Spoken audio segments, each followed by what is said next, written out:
We must remember that the cosmic hour that would have launched all this evolutionary progress occurred not on Good Friday 2,000 years ago. That was a public demonstration of the power of the suspended breath, wherein a person may appear to die, but continues to live, no matter how battered and bruised his physical body may be. That was public proof that pain and death have no power over the higher vibrations emanating from the source. Jesus had already proved this privately in many instances. He had healed many lepers, many sick persons. He had raised Lazarus from the dead, and also the young daughter of the ruler. In the case of the woman who was healed by touching the hem of his garment, the demonstration was somewhat public, but most of the people in the procession were followers and admirers of Jesus. The event on Good Friday was definitely planned to prove that a human being could so purify the four lower bodies and allow the atoms to function at their maximum efficiency that even crucifixion could not cause death. Jesus did not attempt to do this alone when he was on the cross and surrounded by jeering enemies. It was necessary that Mary stand at the foot of the cross and hold inviolate the immaculate concept. Before Mary came into embodiment to give birth to Jesus, she had rehearsed all this before a very small council headed up by Lord Maitreya, then occupying the office of the Christ, and a group of adepts chosen from his administrative staff. Mary stood steady in the light for 3 hours while these adepts tried in every way possible to intrude upon her line of thought, to break her pattern of thinking and feeling, to distract her with all sorts of ideas, even good ones. But Mary stood and held the immaculate concept of life eternal within her consciousness.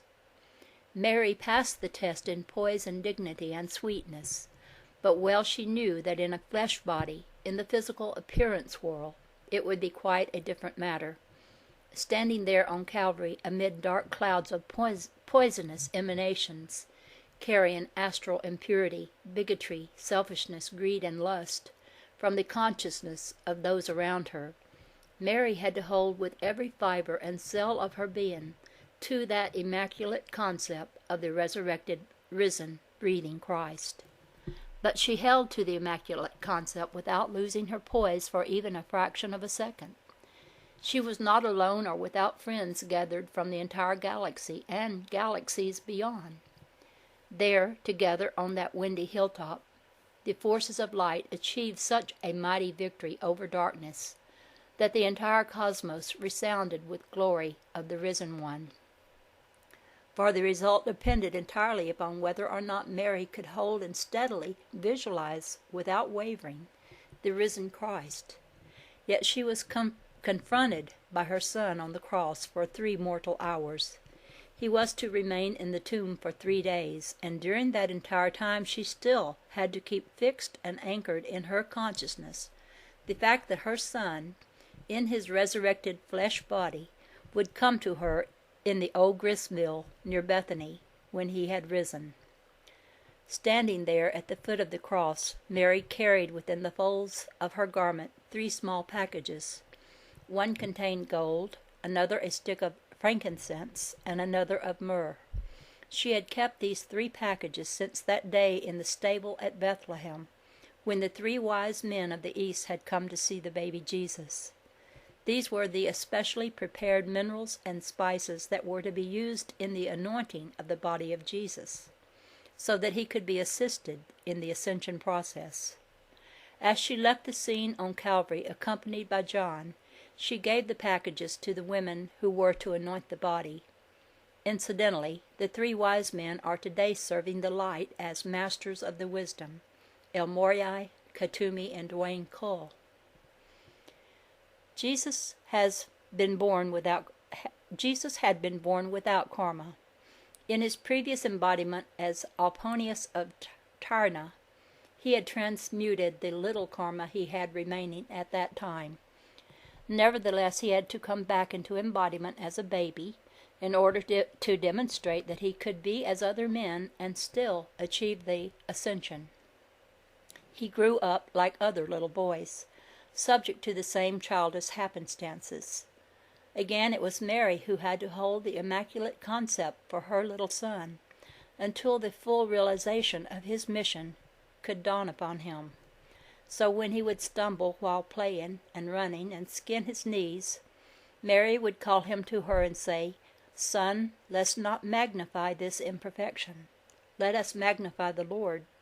In this way, Mary kept from Jesus any stain of fear or vibration of pain that might mar his perfect atomic purity. This aspect of the upbringing of the child Jesus and of his crucifixion was not grasped by the multitudes, however. They could not realize that they could refuse to accept pain and imperfection, and that of their own free will they could make a correct choice and magnify the Lord instead. After the crucifixion, not a moment's time was lost by the dark forces who moved swiftly to take advantage of what they sensed might make a good business proposition. Thus was churchianity established, and thus it continues down to the present day. Churchianity has dragged humanity on its weary, pain-racked way for 2,000 long years, emphasizing the suffering of poor Jesus and poor Mary and those poor disciples.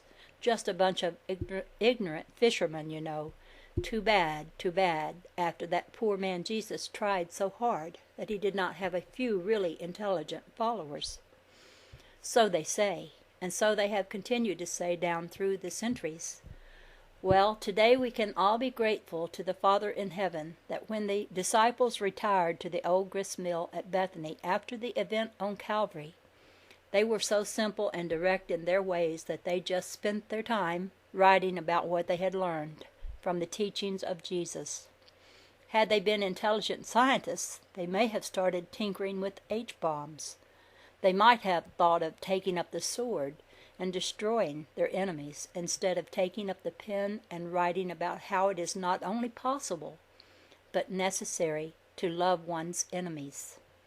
It is necessary, that is, for anyone who expects to continue his evolution on this planet or in higher spheres. It is necessary for anyone who would like to transmute his own karmic burden and stop filling the atmosphere with emanations of hatred. All of this could have been accomplished during the past 2,000 years, had the people taken the trouble to discriminate between Christianity and churchianity, and had these same people had the courage to hold to the immaculate concept of oneness with the Source, thereby gaining sufficient divine power and angelic assistance to cast out churchianity and the dark forces lock, stock, and barrel.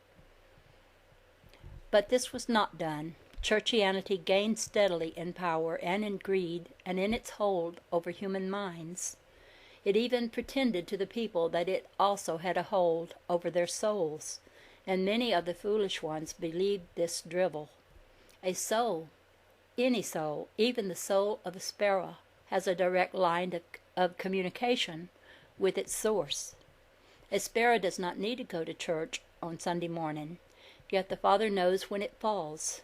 Moreover, the fallen sparrow does not require an expensive funeral, and this fact alone has served to keep the sparrows free from an economic system based on the doomsday theme of death and taxes.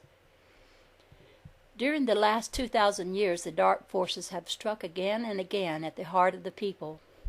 Jesus said, "Let not your heart be troubled." But the dark forces, especially those who work through churchianity, always utilize such advice as this, twist it around, and then proceed to launch a campaign designed to accomplish just the opposite. In this case, they set out to trouble the hearts of the people. Since the heart contains the sacred flame, it must be constructed of special substance with an especially sensitive attunement that will record subtle vibrations. Strictly speaking, the heart is made of universal substance and is considered a universal organ. It is not owned and operated by the individual as is, for example, the liver or kidneys.